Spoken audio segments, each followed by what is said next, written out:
Hey guys, today I want to do a video where I talk about books that I'm kind of just avoiding on my shelves and on my cart. And I got this idea from Becca from Hicks Picks Books, and she did a read video a couple weeks ago, and I thought it was brilliant. I need to do this. So what I have here is, I think maybe I counted 20. I'm not even sure how many books I have in front of me here. But just ones that have been on my shelf that I'm just not picking up. I'm like purposefully avoiding them. I don't really think I want to read them, but I bought them or got them, and so I feel like, you know, I need to at least try them. So most of these I either got at the thrift store, a couple maybe I bought on Book Outlet, but a bunch of them I got from little free libraries, and a lot of them were before I really knew what kind of books I'd like to read. And since then, like, I don't think I would pick up these books if I was, you know, at a little free library again. My plan is to read up to 50 pages. If I'm not gripped by 50 pages, I'm just going to get rid of these. So I'm giving myself 1 year from the day this video goes live to try these books out. So that will work out to like 1 or 2 a month. And yeah, I'm just gonna start. I don't even know what a lot of these are about, except I've talked about this one quite a bit. It is The Snow Child. This is about a Alaskan couple who doesn't have kids that finds this child in the woods, and there's like some kind of like magic realism element going on. I have heard such good things about this book, but I keep avoiding it, and if I put it on this pile, then maybe I will stop avoiding it, and if not, then it will be gone in a year. Then this is a middle grade one. If I don't read this one, I'll just give it to my daughter, maybe if she wants to read it, but it's Jasper and the Riddle of Riley's Mind. The only reason I picked this one up is because I love Carolyn Starr Rose's book Maybe, and Bluebirds I think is the other one, and I was like, oh, another one of her books, but those two are free verse novels and this one is not. I think this has to do with the yeah, something about the Klondike Gold Rush is all I really know. But yeah, I don't know, it's just, it looks like a middle grade book for middle grade kids, not necessarily for adults. Okay, and then this one, this cover is just so not me. This is Changeling. Look at this cover. Have you ever seen a book with this kind of cover on my channel before? No. So I thought I would give this author a try. I read The Other Bullion Girl by her for a book club. Didn't like it, but she is a popular author, and I don't know why this was in a little free library. I was like, I'll give it a try. I don't really even know what it's about, but it's set in 1453. So there's that. Then this one is a V.C. Andrews, The Silhouette Girl. I was just really looking for cheap books to add to my cart one time, and this one was one of them. I think this one only has like 3 stars on Goodreads, so I don't hold out much hope. I think this might be suspense. I don't even know. Okay. Then I've got Charlotte and Emily. This is some kind of Bronte novel. I don't know if it's about their life. I'm assuming it's fiction. I don't even know, just a cheap book that I picked up at one point. Then I have Out of Africa, and this was solely because I do want to read more African books. I think there are actually a couple on here, but I don't know anything about it, and so there's no, and like the cover is terrible.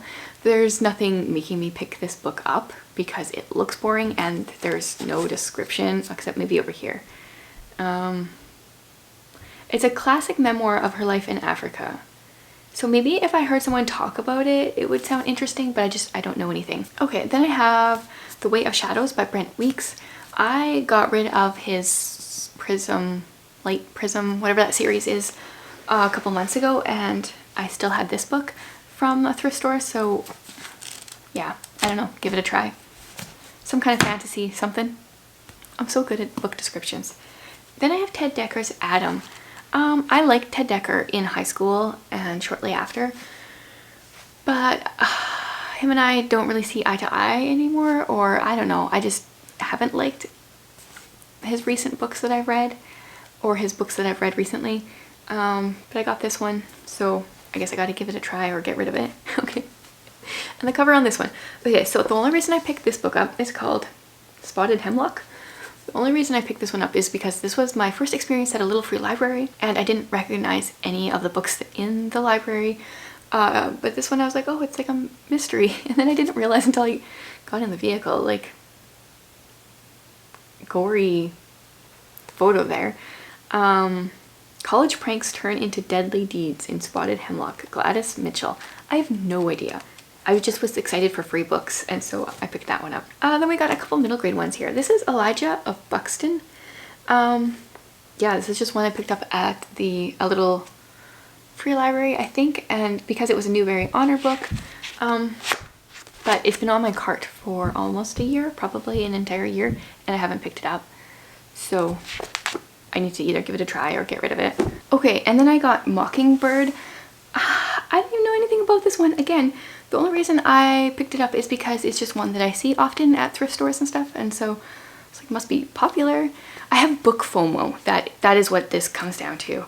I want to read all the books, but I can't read all of them. And so I just need to make some decisions here. Speaking of popular books. Okay, Under the Tuscan Sun. The only reason I got this one is because it's set in Italy, and I would love to go visit Italy sometime. But like, this is not my kind of book at all. That will be interesting. Maybe I should do a reading vlog with that one. Then I have Victoria. I actually think this one might be good, but I just do not gravitate towards historical fiction for the most part. So this one's just been sitting there, and if I don't give myself that push, it's just not even going to be tried. So hopefully. This is another African one. This is the Poisonwood Bible. It's a story told by a wife and 4 daughters of the evangelical Baptist who takes his family to Congo in 1959. So my son is adopted from South Africa, but we actually, one of the countries we tried to adopt from in our very long adoption journey was Congo. So I would like to read this one, but I don't know, it's just, don't know why some books I just don't pick up. I guess if I don't hear people talking about them and like the covers don't look particularly interesting, then I just don't have that motivation. And this is another African one, The Memory of Love. Set in Sierra Leone. I don't really know anything about it, but it seems more like a literary fiction book, which is just generally not my taste. But we'll see. Okay, and then this middle grade one. Why did I get this? I don't know. This is called Spellbinder. It definitely had like Addams Family vibes there with that girl. Yeah, I don't know. And the last one. This one I actually want to read and was on a TBR, but because I didn't read it, I was like, it has to go on this list. Educated. Why haven't I read this one? I don't know. I don't know. Why? Do you have that, like, books that you think you want to read, that you think you might enjoy, that you just don't pick up? Because that's what some of these are, and I don't know why I do that. So, there is my books, however many that was. So 1 year from now, they will either be gone or they will be nicely displayed on my bookshelf because I enjoyed them. Let me know if you've read any of these, if you think I'm going to enjoy them. Yeah, I don't even know where to start. I'm kind of dreading this project because it's like, I hate going into books thinking you might not like it. But it will be good to get some of these off of my shelf and out of my mind. So thank you to Becca for doing that video and inspiring me to do this one and getting some books crossed off of my shelves. Thanks again for watching, guys.